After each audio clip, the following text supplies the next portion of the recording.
Hello students, good morning everyone. Welcome back to my YouTube channel. Students, आपको याद होगा हमने प्रीवियस वीडियोस में चैप्टर स्टार्ट किया था कर्वेचर, और उस चैप्टर के 6 टाइप हम बिल्कुल बेस्ट वे में कर चुके हैं। आज हम स्टार्ट करेंगे कर्वेचर की 7 टाइप। कौन सी टाइप? 7 टाइप। और ये टाइप मोस्ट इंपॉर्टेंट है, जो एग्जाम में बहुत बार पूछी जाती है आपको। ये टाइप सबसे इंपॉर्टेंट है, और इस टाइप का हर एक स्टेप, ठीक है, लाइक प्रीवियस टाइप मैं आपको बहुत बेस्ट वे में क्लियर करूंगा, एक एक स्टेप बारीकी से बताऊंगा। तो आपने बहुत बेस्ट समझनी है, और एग्जाम में ये टाइप मोस्ट आपको पूछी जाती है। आपको ये टाइप सबसे इंपॉर्टेंट आपकी। ओके स्टूडेंट्स, तो स्टार्ट करते हैं कर्वेचर की 7 टाइप। ओके स्टूडेंट्स, पहले पहचान सुनिए ध्यान से। कर्वेचर 7 टाइप क्वेश्चन क्या है? When we have to find radius of curvature rho such that the curve is given in terms of algebraic equation in x, y। जब भी आपने फाइंड करनी है रेडियस ऑफ कर्वेचर रो, और जो कर्व है वो अलजेब्रिक इक्वेशन में है, मतलब जो कर्व है वो आपका इक्वेशन किस में, जो x और y में होती है, किस में होती है? x और y में। अलजेब्रिक मींस जो इक्वेशन x और y में होती है उसे बोलते हैं अलजेब्रिक इक्वेशन। क्या बोलते हैं? Algebraic equation. तो टाइप का नाम क्या है? जब आपने क्या फाइंड करनी है? रेडियस ऑफ कर्वेचर, और कर्व किस फॉर्म में है? अलजेब्रिक इक्वेशन की फॉर्म में है, मतलब जो इक्वेशन है वो आपके x और y की फॉर्म में आपकी। ओके स्टूडेंट्स, ठीक है, क्वेश्चन स्टार्ट करते हैं। Find the radius of curvature. आपने रो निकालना है, और जो कर्व गिवन है वो किस में है? अलजेब्रिक इक्वेशन में। किस में है? अलजेब्रिक इक्वेशन में, मतलब जो इक्वेशन किस में होती है? x और y में। और ये टाइप आपके एग्जाम में बहुत बार पूछी जाती है, सबसे मोटी टाइप आपकी। तो बहुत बारीकी से बताऊंगा, बहुत बेस्ट रहूंगा, सब अच्छे ध्यान सुनेंगे। ओके स्टूडेंट्स, फिर सुनिए। टाइप का नाम क्या है? To find radius of curvature. Curve किस फॉर्म में है? अलजेब्रिक इक्वेशन फॉर्म में है, मतलब पूरा कर्व किस में है? x और y में आपका। ओके स्टूडेंट्स, स्टार्ट करते हैं। स्टेप नंबर फर्स्ट, हमने फाइंड किया radius of curvature. Clear students, ध्यान सुनिए। इस जो क्वेश्चन का फर्स्ट स्टेप क्या है? पहले चेक कीजिए क्या गिवन कर्व में कोई टर्म कांस्टेंट है। चेक कीजिए क्या कोई टर्म कांस्टेंट है? +2, +3, -5, -6 कुछ है इसमें? नहीं है। अगर गिवन टर्म में, गिवन कर्व में कोई टर्म कांस्टेंट नहीं है, तो इसका मतलब क्या होता है? कर्व पास करता है ओरिजिन से। किससे पास करता है? ओरिजिन से। जैसे ध्यान सुनिए, आपको पता है इसे बोलते हैं straight line, y = mx + c। इसे बोलते हैं स्ट्रेट लाइन। m आपका स्लोप होता है, और c होता है आपका इंटरसेप्ट। क्या होता है आपका? इंटरसेप्ट। इसे हम बोलते हैं स्ट्रेट लाइन। बट अगर मैं इसमें पुट कर दूं x को भी 0, y को भी 0, तो यहाँ पे 0 आ जाएगा, यहाँ भी 0 आ जाएगा, तो c की वैल्यू कितनी आ जाएगी? 0। वहां पुट कर दीजिए, तो y की वैल्यू कितनी आ जाएगी? mx। तो ध्यान सुनिए, इसे बोलते हैं स्ट्रेट लाइन। इसमें कांस्टेंट प्रेजेंट है c, इसे बोलते हैं स्ट्रेट लाइन। लेकिन जब c खत्म हो गया तो इसे बोलते हैं straight line passes through origin. कहने मतलब क्या है कि जब भी किसी कर्व में कांस्टेंट टर्म खत्म होती है, तो इसका मतलब वो पास कर रहा है ओरिजिन से। क्योंकि कांस्टेंट टर्म खत्म कब तभी होती है जब, हाँ जी, कांस्टेंट टर्म खत्म तभी होती है जब वो पास कर सकता है ओरिजिन से, मतलब x भी 0 और y भी 0 आपका। ध्यान सुनिए, इसे बोलते हैं स्ट्रेट लाइन। क्या बोलते हैं? Straight line. जब इसमें x को 0 पुट किया, y को 0 पुट किया, तो c भी कितना आ गया? 0। c को 0 पुट कर दो, या y = mx। अब इसे बोलते हैं स्ट्रेट लाइन। इसे बोलते हैं equation of straight line passes through origin. क्यों? क्योंकि इसमें कांस्टेंट टर्म खत्म होगी। कहने मतलब क्या है कि जब भी किसी कर्व में कांस्टेंट टर्म एब्सेंट हो या कांस्टेंट टर्म खत्म हो जाए, तो उसका मतलब वो कर्व ओरिजिन से पास कर रहा है। कहां से पास कर रहा है? ओरिजिन से। तो ध्यान रखना, जब भी किसी कर्व में कांस्टेंट एब्सेंट हो या कांस्टेंट खत्म हो जाए, तो उसका मतलब क्या होता है? वो कर्व ओरिजिन से पास कर रहा है। तो लैंग्वेज हो गई, since constant term, step proper, constant term is absent या not present in the given curve, so given curve passes through origin। Language proper लिखनी है, given curve passes through origin।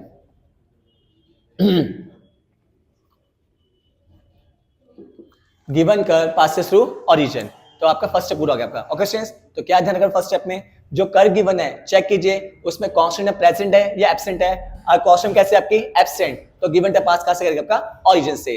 तो ध्यान रखो, जब भी किसी कर्व में कांस्टेंट टर्म एब्सेंट हो, तो इसका मतलब क्या होता है? वो कर्व पास कहां से करेगा? आपका ओरिजिन से। आई होप सभी स्टूडेंट्स को पहला स्टेप पक्का हो चुका होगा आपका। Step number second, step number second, ध्यान सुनिए। पूरे कर्व में जिसकी डिग्री लोवेस्ट है, जिसकी डिग्री लोवेस्ट है, चेक कीजिए पूरे कर्व में सबसे कम डिग्री किसकी? इस x की, इस टर्म की। जिस टर्म की डिग्री सबसे लोवेस्ट है उसे 0 पुट करना है। क्या पुट करना है? 0। पूरे कर्व में जिस टर्म की डिग्री सबसे कम है, जिस टर्म की डिग्री सबसे लोवेस्ट है, उसे क्या पुट करना आपने? 0 पुट करना आपने। ध्यान सुनिए, पूरे कर्व में जिस टर्म की डिग्री सबसे कम है, सबसे लोवेस्ट है, उसे क्या पुट करना आपने? 0 पुट करना है। तो क्या लिखोगे? Now equation of tangent at origin।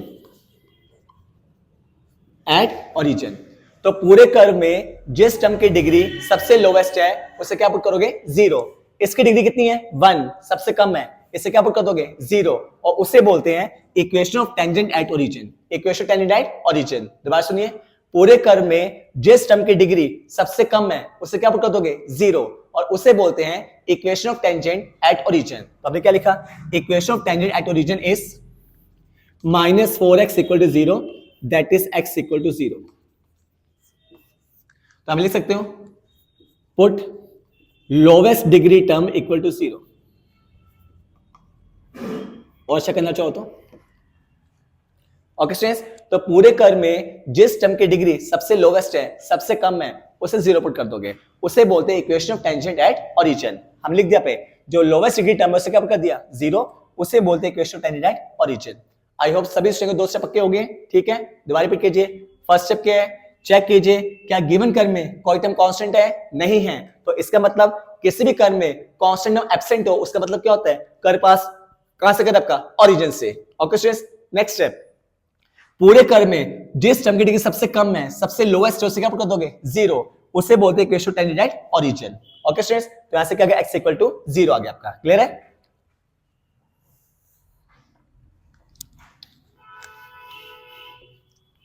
आपसे देखिए एक चेक, ये बताइए equation of tangent at origin क्या है? x = 0। As you know x = 0 कहां होता है? Along y axis, along y axis. और y = 0 कहां होता है? Along x axis.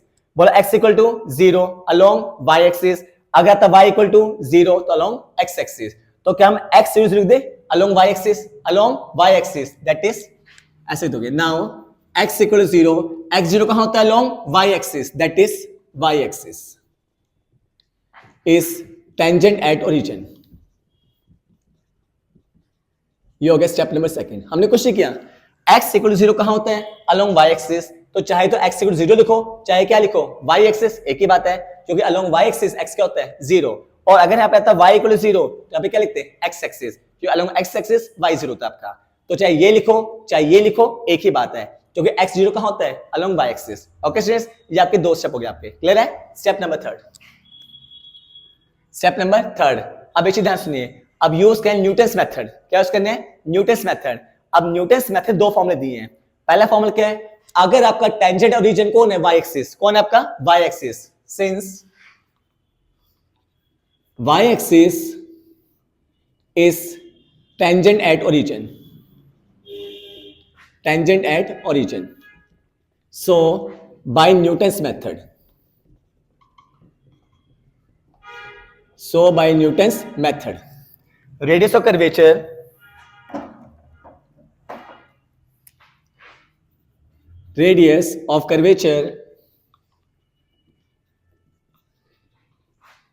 rho is equal to limit x approach to 0 y approach to 0 y square upon 2x। ये फॉर्मूला होते हैं बाय न्यूटन्स मेथड। ध्यान सुनिए, अगर आपका tangent at origin y axis है, क्या है आपका? y एक्सिस, मतलब x = 0 है, तो उस केस में by Newton's method radius of curvature formula होता है rho is equal to limit x approach to 0 y approach to 0 y square upon 2x। लेकिन सपोज क्या आता? y = 0, क्या आता? y = 0, वो क्या बनता आपका? x axis. क्या बनता? x axis. तो अगर टेंजेंट ओरिजिन आपका होता है x एक्सिस, क्या होता है? x एक्सिस, तो उस केस में यहां पे आ जाएगा x²/2y, यानी x और y आपके इंटरचेंज हो जाएंगे आपके। यहां पे x आ जाएगा, यहां पे y आ जाएगा, तो फॉर्मूला बनेगा x²/2y। कब? अगर आपका टेंजेंट ओरिजिन कौन होता है? आपका x एक्सिस होता है आपका। इस बात का ध्यान रखना आपने। ओके स्टूडेंट्स, दोबारा सुनिए, टेंजेंट ओरिजिन कितना है आपका? x = 0, x0 कहां होता है? Along y axis. अगर टेंजेंट एट ओरिजिन कौन है आपका? y एक्सिस, तो उस केस में रेडियस ऑफ कर्वेचर रो का फॉर्मूला ये होता है limit x approach to 0 y approach to 0 y square upon 2x। But suppose करो हम नेक्स्ट क्वेश्चन में करेंगे, अगर यहां पे टेंजेंट एट ओरिजिन कौन आता आपका? y = 0, तो यहां पे क्या आता? x एक्सिस, मतलब अगर टेंजेंट एट ओरिजिन कौन बनता? x एक्सिस, तो यहां फॉर्मूला क्या बनता? Limit x approach to 0 y approach to 0 x²/2y। इस बात का ध्यान रखना आपने। तो दो केस आपके, अगर टेंजेंट ओरिजिन बनता आपका y एक्सिस, तो ये फॉर्मूला है। अगर टेंजेंट ओरिजिन कौन बनता है? x एक्सिस, तो यहां पे x² आ जाएगा, यहां पे 2y आ जाएगा आपका। ओके स्टूडेंट्स, इस बात का ध्यान रखना आपने। तो ये हो गए आपके 3 स्टेप। स्टेप कितने हो गए? 3। दोबारा सुनिए, फर्स्ट स्टेप क्या है? हमने चेक की क्या कर्व में कोई टर्म कांस्टेंट है, अगर नहीं है तो इसका मतलब क्या है कि जो कर्व है वो पास कैसे कर रहा है? ओरिजिन से। स्टेप नंबर सेकंड, हमने क्या किया, गिवन कर्व में जिस टर्म की डिग्री सबसे लोवेस्ट है उसे क्या कर दिया 0, उसे बोलते हैं टेंजेंट एट ओरिजिन। वहां से एक्स वैल्यू कितनी आ गई 0, एक्स 0 कहां होता है अलोंग वाई एक्सिस, यानी वाई एक्सिस क्या बन गया टेंजेंट एट ओरिजिन बन गया आपका। और सपोज करो यहाँ पे वाई की वैल्यू क्या आती है 0, वाई 0 कहां था अलोंग एक्स एक्सिस, तो उस केस में यहाँ पे एक्स एक्सिस आता आपका। क्लियर है। नेक्स्ट स्टेप, अगर टेंजेंट ओरिजिन कौन आपका वाई एक्सिस, तो बाय न्यूटन्स मेथड रो का फॉर्मूला ये होता है आपका। अगर टेंजेंट ओरिजिन कौन बनता है आपका एक्स एक्सिस, तो बाय न्यूटन्स मेथड यहाँ पे एक्स रहता है और यहाँ पे क्या होता है आपका 2y आता है आपका। Okay students, next step, step number 4, आप सुन चेक कीजिए, हमें अपॉन में चाहिए 2x, यहां चेक अपॉन में क्या चाहिए 2x, तो क्या करोगे गिवन इक्वेशन को 2x से डिवाइड कर दोगे, 2x से क्या कर दोगे डिवाइड। और अगर सपोज करो नेक्स्ट स्टेप में अगर x एक्सिस होता क्या होता x एक्सिस, तो यहाँ पे क्या आता 2y, तो गिवन इक्वेशन को 2y से डिवाइड करते हैं, इस बात का ध्यान रखना है। तो इसको देखना है अपॉन में कौन है 2x, तो गिवन इक्वेशन 2x से क्या कर दोगे डिवाइड कर दोगे। एक काम करना इसे फर्स्ट मान लेना, तो क्या लिखोगे dividing equation first by 2x on both side, तो इक्वेशन फर्स्ट को दोनों साइड 2x से डिवाइड कर दो। ओके स्टूडेंट्स, इसको देख के करना है, अगर अपॉन में 2y होता तो 2y से डिवाइड करेंगे। क्लियर है।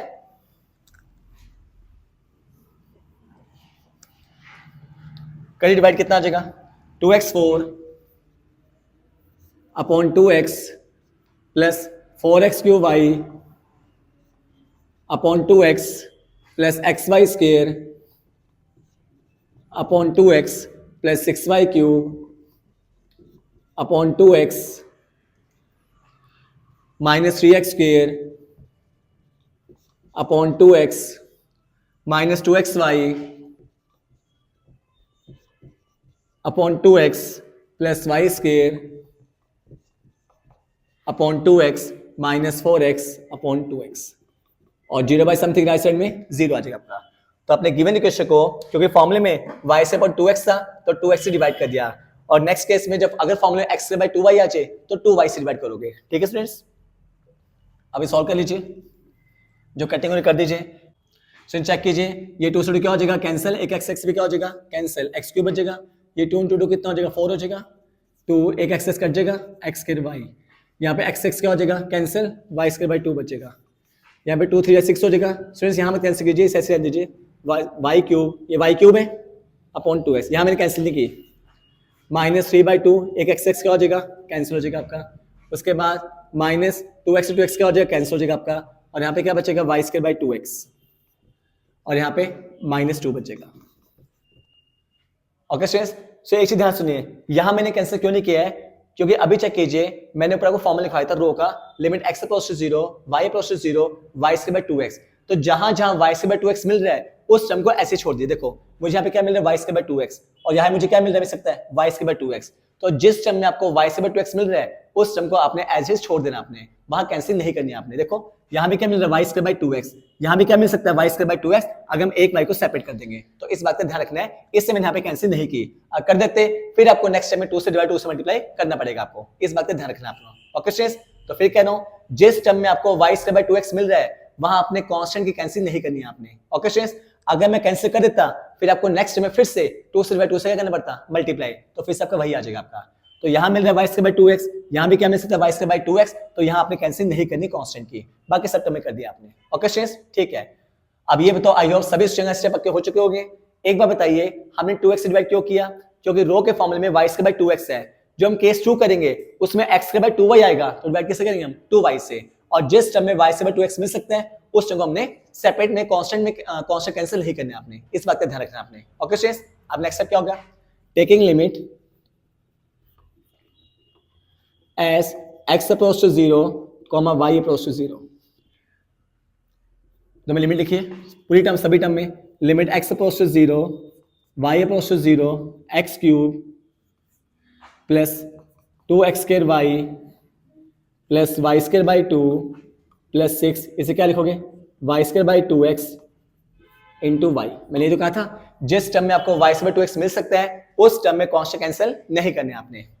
यहाँ पे minus 3/2x minus y plus y square by 2x minus 2 is equal to 0।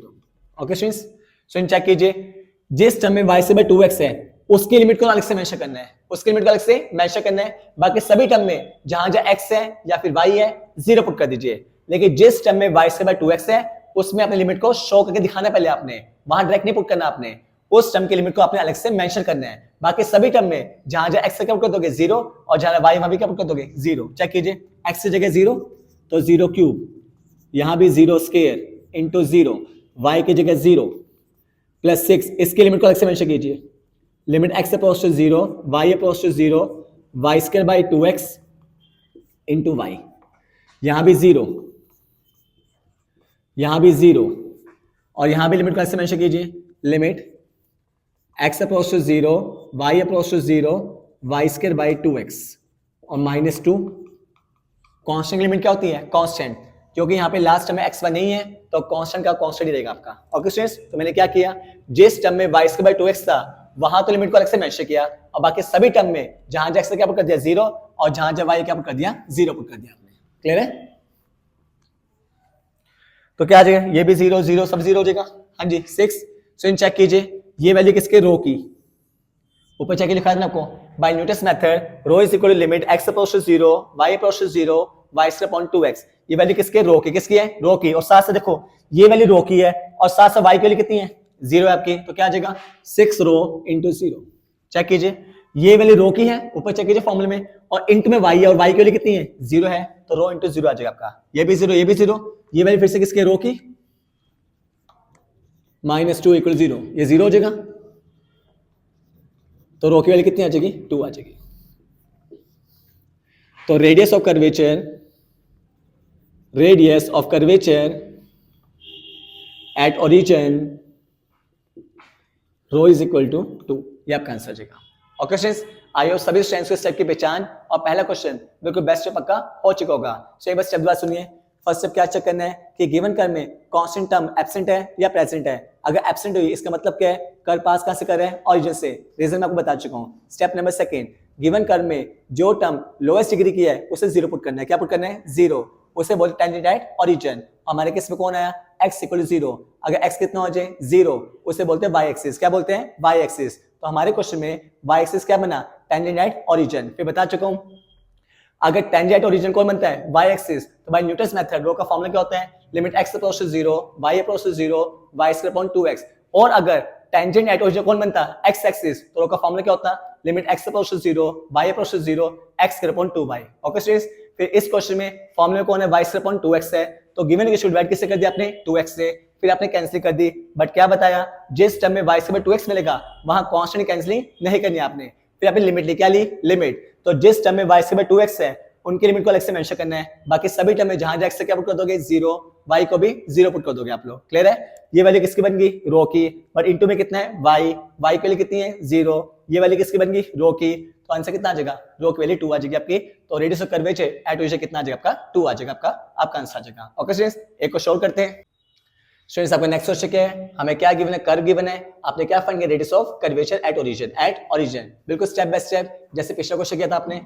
Listen, बताइए फर्स्ट स्टेप क्या होता है, क्या गिवन कर्व में कोई भी कांस्टेंट टर्म प्रेजेंट है या एब्सेंट है। चेक कीजिए, गिवन कर्व में कोई टर्म कांस्टेंट नहीं है, कांस्टेंट नहीं है, बता चुका पिछले क्वेश्चन में। बेस्ट वे में अगर कर्व में कोई टर्म कांस्टेंट ना हो तो उसका मतलब कर्व पास कहां से करता है, ओरिजिन से। तो फिर से लैंग्वेज लिखिए, since language proper constant term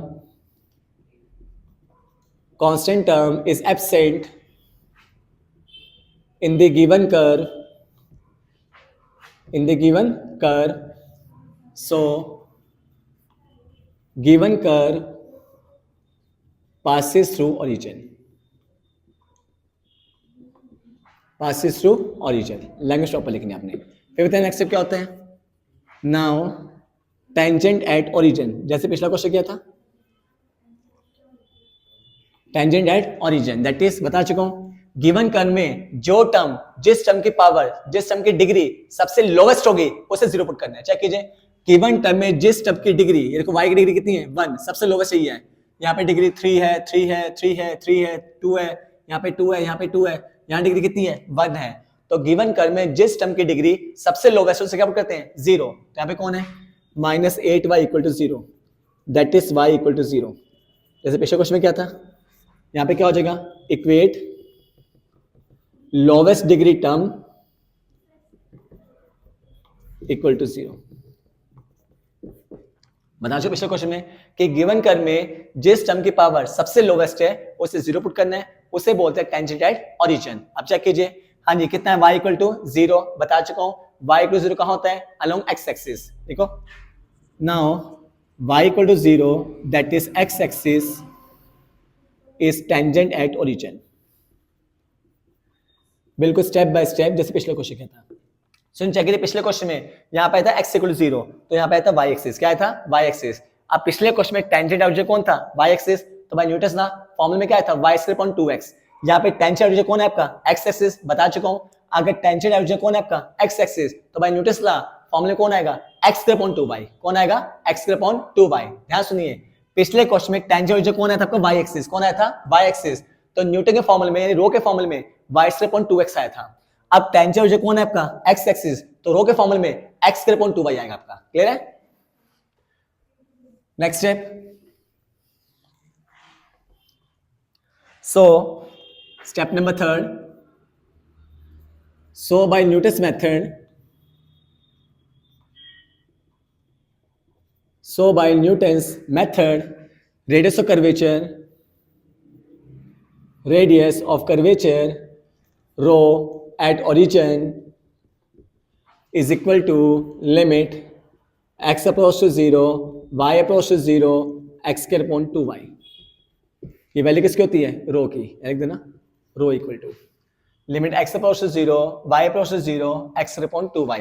okay student, पिछले क्वेश्चन में टेंजेंट ऑब्जेक्ट कौन था आपका, हाँ जी कौन था आपका, y एक्सिस। कौन बना था आपका, y एक्सिस, तो फॉर्मूले में आता है y square upon 2x। बता चुका पिछले क्वेश्चन में आपको। यहाँ पे कौन बना आपका, x एक्सिस, तो फॉर्मूले कौन आ जाएगा, x अपॉन 2y आ जाएगा। क्लियर है, इसे फर्स्ट मानना। सो चेक कीजिए, पिछले क्वेश्चन में अपॉन में 2x था, तो गिवन कर्व को डिवाइड किससे किया था, 2x से। अब अपॉन में कौन है, 2y, तो डिवाइड किससे कर देंगे, 2y से कर देंगे। तो क्या करोगे, dividing equation first, dividing equation first by 2y on both side. Equation first by 2y on both side. Equation first को दोनों साइड डिवाइड कैसे कर दोगे, 2y से, क्योंकि यहाँ फॉर्मूला अपॉन में 2y है। पिछले क्वेश्चन अपॉन में 2x था, तो 2x से डिवाइड किया था। यहाँ पे किससे करें, 2y से, तो कर दीजिए x cube upon 2y minus 2x square y upon 2y minus 3x y square upon 2y minus 4y cube upon 2y plus 5x square upon 2y minus 6xy upon 2y plus 7y square upon 2y minus 8y upon 2y और 0 bye something 0। अब से फिर से वो step, हाँ जी जैसे पिछले question में था, जिस स्टेप में आपको y से बाय 2x चाहिए था, मिला था, वहां पे कैंसिलिंग नहीं करनी। सेम है, जिस स्टेप में आपको x स्क्वायर बाय 2y मिलेगा, वहां पे कॉन्स्टेंट कैंसिलिंग नहीं करनी आपको। यहाँ पे x स्क्वायर बाय 2y, वहां पे y स्क्वायर बाय 2x था। चेक है ना, यहाँ पे x क्यूब बाय 2y ऐसे छोड़ दो, यहाँ पे 2 से 2 कैंसिल, y से y कैंसिल, तो x स्क्वायर बचेगा। ओके, यहाँ पे 3/2 x इंटू वाई बचेगा, माइनस 2 वाई स्क्वायर बचेगा, 5/2 x स्क्वायर बाई वाई बचेगा, ये ऐसे रहेगा, माइनस 3x बचेगा, 7/2 y बचेगा और माइनस 4 आ जाएगा। ओके स्टूडेंट्स, अब क्या लोगे, taking limit as x approach to 0, y approach to 0 on both side. दो से क्या लिखोगे, इसकी लिमिट लिखोगे। वहां पे क्या चाहिए था, y स्क्वायर बाय 2x, यहाँ पे क्या चाहिए, x स्क्वायर बाय 2y। यहाँ पे क्या आ जाएगा, limit x approach to 0, y approach to 0, क्या आ जाएगा, x square upon 2y into x minus x square minus 3/2 xy minus 2y square plus 5/2 x square upon y minus 3x plus 7/2y minus 4 is equal to 0। हमने दोस्तों क्या लिख दी, इसकी limit, और 0 की लिमिट कितनी होती है, 0 होती है आपकी। आपसे फिर से वो स्टेप जो पिछले क्वेश्चन बताया था, जिस टर्म में पिछले क्वेश्चन में y स्क्वायर बाय 2x था, वहां लिमिट को अलग से मेंशन करना है, और बाकी सभी टर्म में उनके अलावा जहां x था क्या पुट किया था 0 और जहां y था क्या पुट किया था 0। सेम इस क्वेश्चन में जिस स्टेप में x स्क्वायर बाय 2y होगा, वहां तो लिमिट को आपने अलग से मेंशन करना है, और बाकी सभी टर्म में x की जगह 0, y की जगह 0। यहाँ पे x/2y है, तो इसकी लिमिट को ऐसे मेंशन कर दीजिए, x²/2y इंटू x, यहाँ पे x को 0 0 हो जाएगा, यहाँ भी x को 0 y को 0 0 हो जाएगा आपका, यहाँ भी y को 0 0 हो जाएगा आपका, और यहाँ पे x²/2y है तो 5 limit x approach to 0 y approach to 0 x²/2y। जिस टर्म में x/2y होगा वहां लिमिट को अलग से मेंशन करना है, बाकी सभी टर्म में x को भी 0 और y को भी 0, यहाँ भी 0 यहाँ भी 0 -4 = 0। ओके स्टूडेंट्स, चेक कीजिए ऊपर इसका फॉर्मूला क्या था, रो अभी लिखवाया था, रो और x की वैल्यू कितनी है 0, तो यहाँ पे 0 आ जाएगा, रो इंटू 0, ये भी 0, ये सब 0 हो जाएगा, +5, इसकी वैल्यू कितनी है रो, ये भी 0 हो जाएगा, -4 = 0, 0 टू समथिंग 0, और यहां से रो की वैल्यू कितनी आ जाएगी 4/5। तो radius of curvature at origin rho is equal to 4/5, ये आपका आंसर आ जाएगा। ओके स्टूडेंट्स, तो इस दोनों क्वेश्चन के स्टेप बिल्कुल बेस्ट बता चुका हूं। आई होप सभी स्टूडेंट्स को स्टेप की पहचान और दोनों क्वेश्चन सारे स्टेप बिल्कुल बेस्ट पक्के हो चुके होंगे। ओके स्टूडेंट्स, अब इस चैप्टर के लास्ट टाइम हम अपने नेक्स्ट सेक्शन में डिस्कस करेंगे। Okay students, thanks to all of you.